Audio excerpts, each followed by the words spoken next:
you ever forget where you put your keys or your phone? Or simply what happened 10 minutes ago? Memory. Maybe your memory is just bad. Cut. There are three simple phases to memory. One, encoding, which is processing info so it can be stored. Number two, storage, is the retention of encoded representation.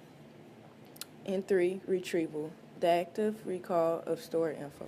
There's more than one long-term memory. How memories maintain over time? We have three types of memory. We have sensory, short-term, and long-term. Sensory memory is a temporary memory system. It's closely tied to the sensory. They also have other types of sensory memory. They have visual sensory memory, which is called iconic memory, and they have auditory sensory memory, also called echoic memory. Okay, and they have short-term memory, a memory storage system that briefly holds a limited amount of information in awareness. And they have working memory, an active processing system that keeps different types of information available for current use. And they have long-term memory, the relatively permanent storage of information. And they also have this memory dealing with, that's very good for if you want to remember something when you study. It's called chunking, organizing information into meaningful units to make it easier to remember. Pretend you are in a library. Now imagine if the library put every book wherever there is an empty shelf. In order for a librarian to find a book, they will have to search their whole inventory just to find a book. Now imagine the chaos. The same goes for your memory. Schemas influence memory is generalized knowledge about situations and events. Schemas guide our recognition and understanding of new information by providing expectations about what should occur. Simple, well-structured sequence of events of a highly familiar activity. There are three conditions that determine whether a piece of information will be selected for encoding.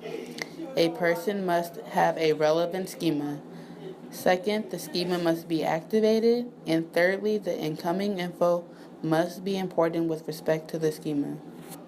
As it relates to cognitive psychology, spreading activation is how the brain moves through an entire network of ideas to retrieve specific information. Shallow processing. Shallow processing only involves maintenance rehearsal and leads to fairly short-term retention of information.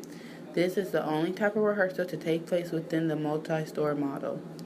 Structural processing. Structural processing is when we encode only the physical qualities of something. For example, the typeface of a word or how the letters look. Phonemic processing. Phonemic processing is when we encode its sound. Deep processing. Deep processing involves elaboration rehearsals, which involves a more meaningful analysis of information and leads to better recall. For example, giving words a meaning or linking them with previous knowledge. Semantic processing happens when we encode the meaning of a word and relate it to similar words with similar. Memory fail, or why and how do we forget? Forgetting information is perfectly normal. A lot of times someone can tell me their name and in less than 5 minutes I'll forget it. This is perfectly normal because of the fact that we forget more than we remember. Normal forgetting helps us to retain and use important information. Going back to my example with remembering a name, I noticed that I remember a face easier than I would a name. This is called absent-mindedness. Another example of absent-mindedness would be misplacing your keys, my book say.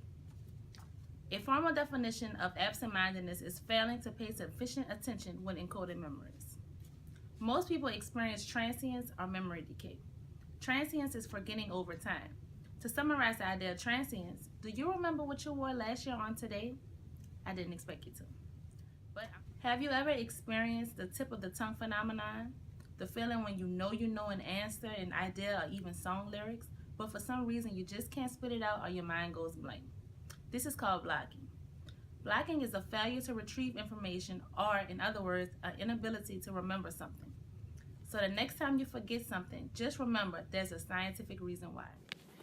These are the different long-term memories. Explicit memory, the system underlying unconscious memories. Explicit memory, the system underlying conscious memories. Declarative memory, the cognitive information retrieved from explicit memory, knowledge that can be declared. Episodic memory, memory for one's personal past experiences. Semantic memory, memory for knowledge about the world.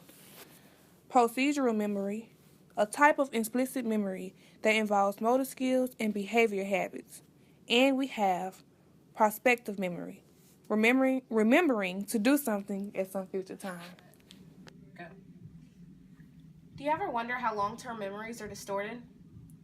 Well, think of things like memory bias, flashbulb memories, and source misattribution can all affect these things. Memory bias is the changing of memories over time so they become consistent with current beliefs and attitudes. So picture this. Your two friends get into a fight. Who do you like more? Who are you going to say won? During 9/11, I was at Fox Creek Elementary School in pre-K. Our entire school was under lockdown, and Wes Ellis came on the intercom and sang Amazing Grace to soothe everyone. I remember that memory so vividly because that was one of my flashbulb memories. Another example would be Kennedy's assassination. Many people, when asked about that, remember where they were standing or what they were doing, which leads me to source misattribution. That's when people misremember the time or the place or what happened involving a memory.